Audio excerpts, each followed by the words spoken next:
ओम शांति। 20 मार्च 1987 की अव्यक्त वाणी में अव्यक्त बाप दादा ने बताया है स्नेह और सत्यता की अथॉरिटी का बैलेंस। स्नेह और सत्यता की अथॉरिटी का बैलेंस।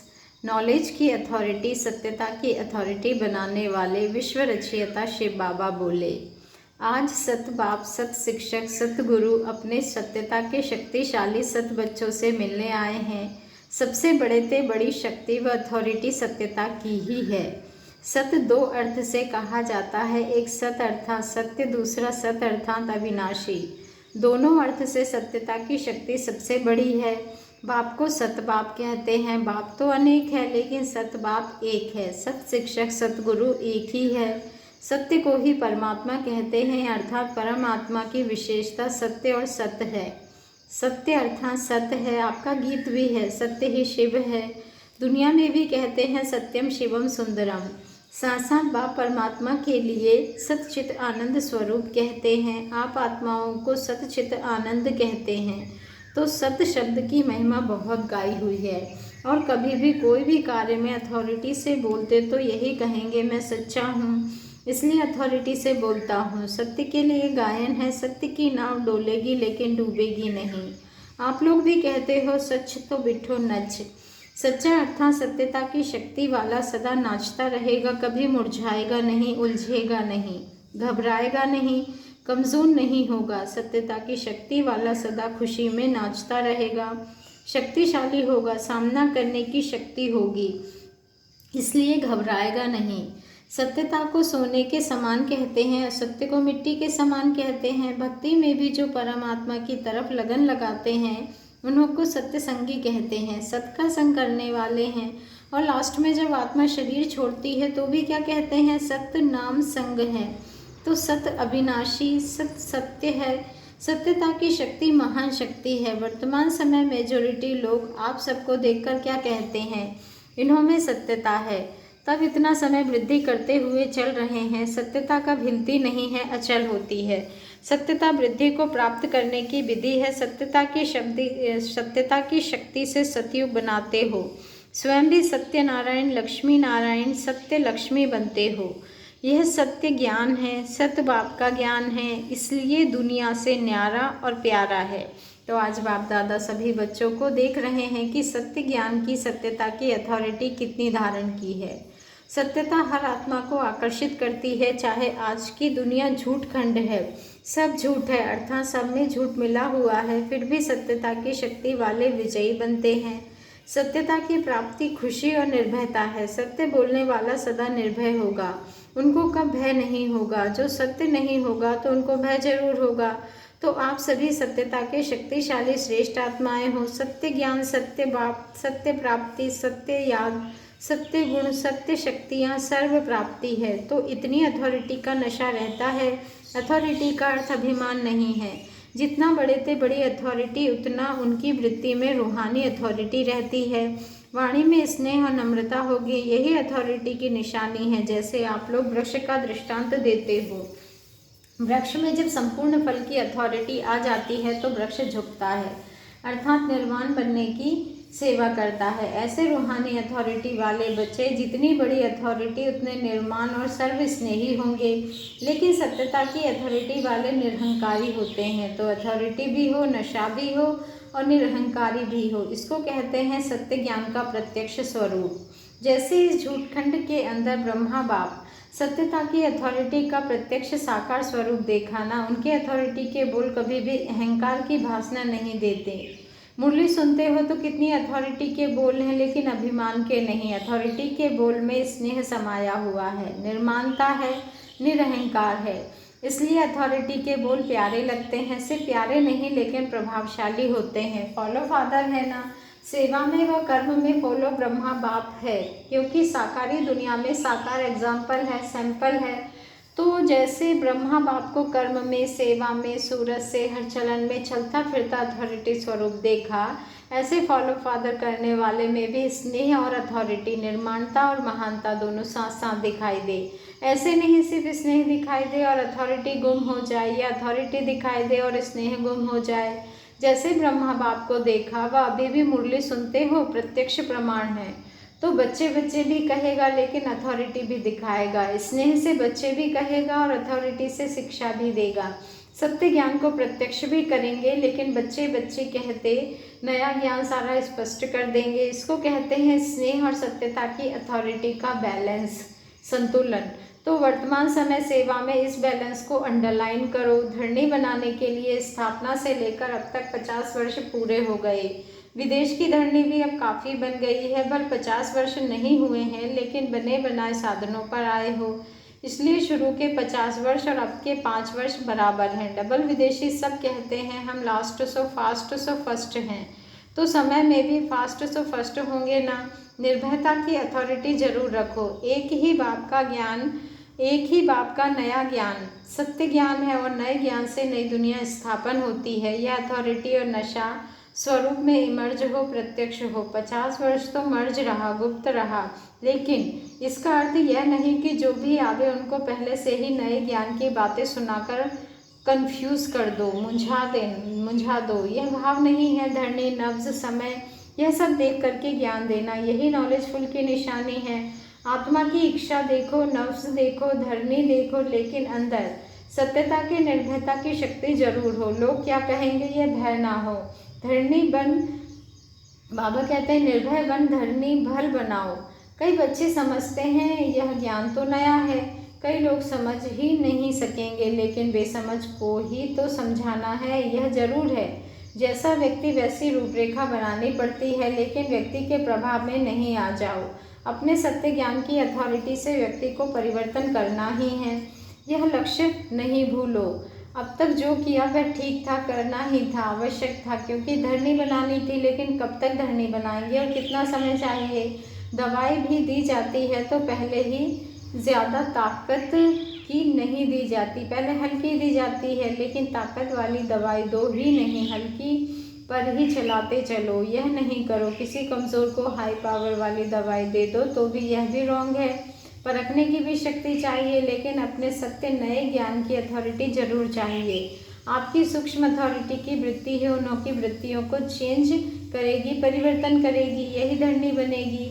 और विशेष जब सेवा कर मधुबन तक पहुँचते हो तो कम से कम उन्हों को यह जरूर मालूम होना चाहिए, जरूर मालूम पड़ना चाहिए इस धरनी पर उन्हों की भी धरनी बन जाती है। कितनी भी कलराठी धरनी हो, किस भी धर्म वाला हो, किस भी पोजीशन वाला हो, लेकिन इस धरनी पर वह भी नर्म हो जाते हैं। और नर्म धरनी बनने के कारण उसमें जो भी बीज डालेंगे उसका फल सहज निकलेगा। सिर्फ डरो नहीं, निर्भय जरूर बनो। युक्ति से दो, ऐसा ना हो कि वह आप लोगों को यह उलाहना दे कि ऐसी धरनी पर भी मैं पहुंचा, लेकिन यह मालूम नहीं पड़ा कि परमात्मा ज्ञान क्या है। परमात्मा भूमि पर आकर परम आत्मा की प्रत्यक्षता का संदेश जरूर ले जाए। लक्ष्य अथॉरिटी का होना चाहिए। आजकल के ज़माने के हिसाब से भी नवीनता का महत्व है। फिर भल कोई उल्टा भी नया फैशन निकालते हैं तो भी फॉलो करते हैं। पहले आर्ट, चित्रकला देखो कितना बढ़िया था, आजकल का आर्ट तो उनके आगे जैसे लकीरें लगेंगी, लेकिन मॉडर्न आर्ट पसंद करते हैं। मानव की पसंदी हर बात में नवीनता है और नवीनता स्वतः ही अपनी तरफ आकर्षित करती है। इसलिए नवीनता, सत्यता, महानता, इसका नशा जरूर रखो। फिर समय और व्यक्ति देखकर सेवा करो। यह लक्ष्य जरूर रखो कि नई दुनिया का नया ज्ञान प्रत्यक्ष जरूर करना है। अभी स्नेह और शांति प्रत्यक्ष हुई है। बाप का प्यार के सागर का स्वरूप, शांति के सागर का स्वरूप प्रत्यक्ष किया है, लेकिन ज्ञान स्वरूप आत्मा और ज्ञान सागर बाप है। इस नए ज्ञान को किस ढंग से देवें उसके प्लान्स अभी कम बनाए हैं। वह भी समय आएगा जो सभी के मुख से यह आवाज़ निकलेगा कि नई दुनिया का नया ज्ञान यह है। अभी सिर्फ अच्छा कहते हैं, नया नहीं कहते। याद की सब्जेक्ट को अच्छा प्रत्यक्ष किया है, इसलिए धरनी अच्छी बन गई है। और धरनी बनाना पहला आवश्यक कार्य भी जरूर है। जो किया है वह बहुत अच्छा और बहुत अच्छा किया है, तन मन धन लगाकर किया है, उसके लिए आफरीन भी देते हैं। पहले जब विदेश में गए थे तो यही त्रिमूर्ति के चित्र पर समझाना कितना मुश्किल समझते थे, अभी त्रिमूर्ति के चित्र पर ही आकर्षित होते हैं। यह सीढ़ी का चित्र भारत की कहानी समझते हैं, लेकिन विदेश में इस चित्र पर आकर्षित होते। तो जैसे ये वह प्लेन बनाए कि यह नई बात किस ढंग से सुनावे, तो अब भी इन्वेंशन आविष्कार करो। यह नहीं सोचो कि यह तो करना ही पड़ेगा, नहीं। बाप दादा का लक्ष्य सिर्फ यह नहीं है कि नवीनता के महानता की शक्ति धारण करो, इसको भूलो नहीं। दुनिया को समझाना है, दुनिया की बातों से घबराओ नहीं, अपना तरीका इन्वेंट करो, क्योंकि इन्वेंटर आविष्कारकर्ता आप बच्चे ही हो ना। सेवा के प्लान बच्चे ही बनाते हैं, योजना बच्चे ही बनाते हैं। जैसा लक्ष्य रखेंगे वैसा प्लान बहुत अच्छे से अच्छा बन जाएगा, और सफलता तो जन्म सिद्ध अधिकार है ही। इसलिए नवीनता को प्रत्यक्ष करो। जो भी ज्ञान की गुह्य बातें हैं उसको स्पष्ट करने की विधि आपके पास बहुत अच्छी है और स्पष्टीकरण है। एक एक पॉइंट को लॉजिकल तर्कशास्त्र के अनुसार स्पष्ट कर सकते हो। अपनी अथॉरिटी वाले हो, अपनी अथॉरिटी शक्ति प्रभुत्व वाले हो। कोई मनोमय व कल्पना की बातें तो है नहीं, यथार्थ है, अनुभव है। अनुभव की अथॉरिटी, नॉलेज की अथॉरिटी, सत्यता की अथॉरिटी। कितनी अथॉरिटीज़ हैं? तो अथॉरिटी और स्नेह दोनों को साथ साथ कार्य में लगाओ।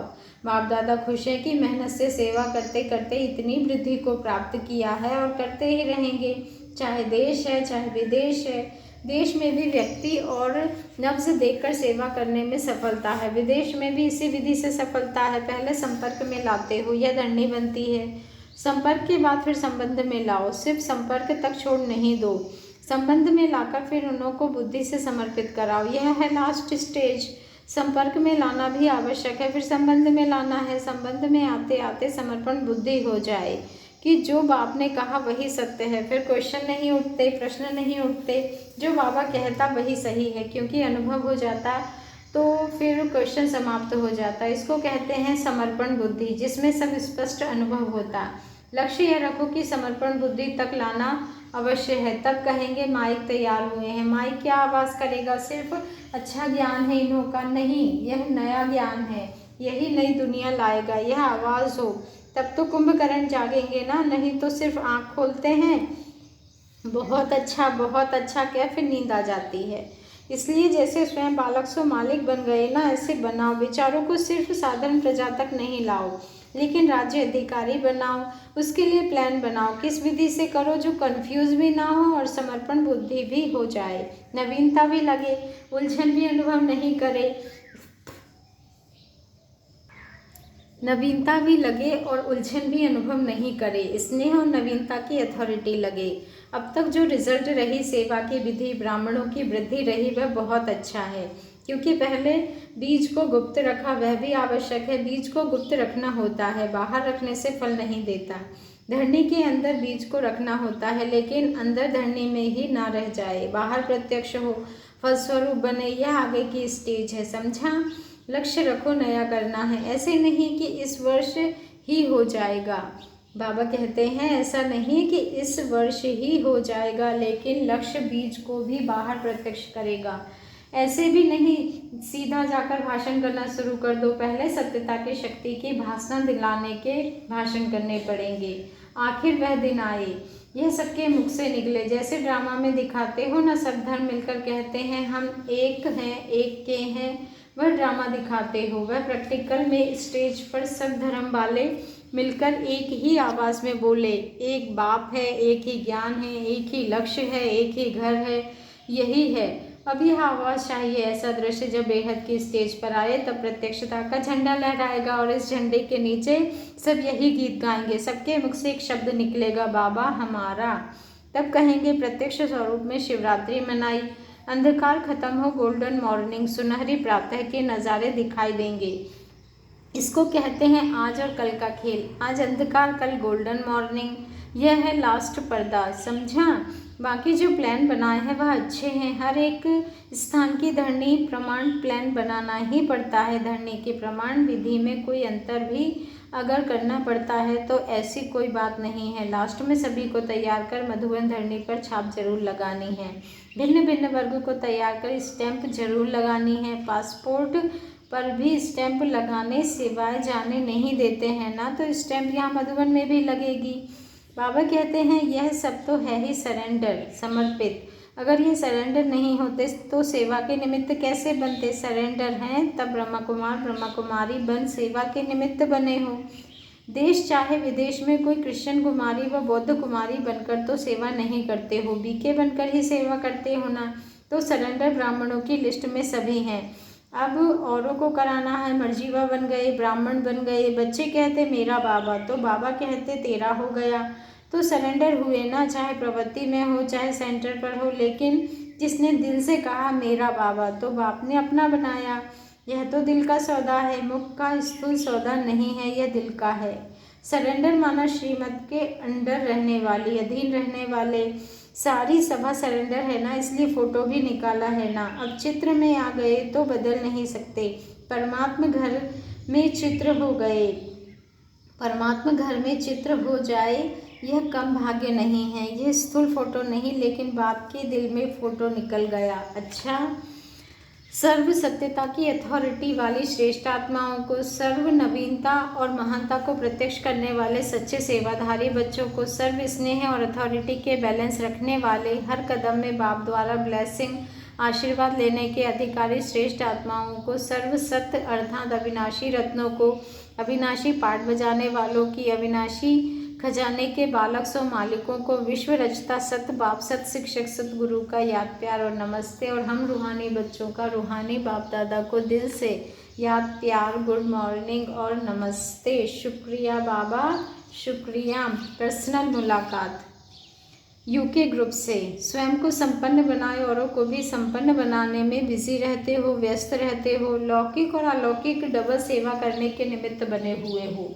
बाप दादा बच्चों की विशेषता का वर्णन करते हैं।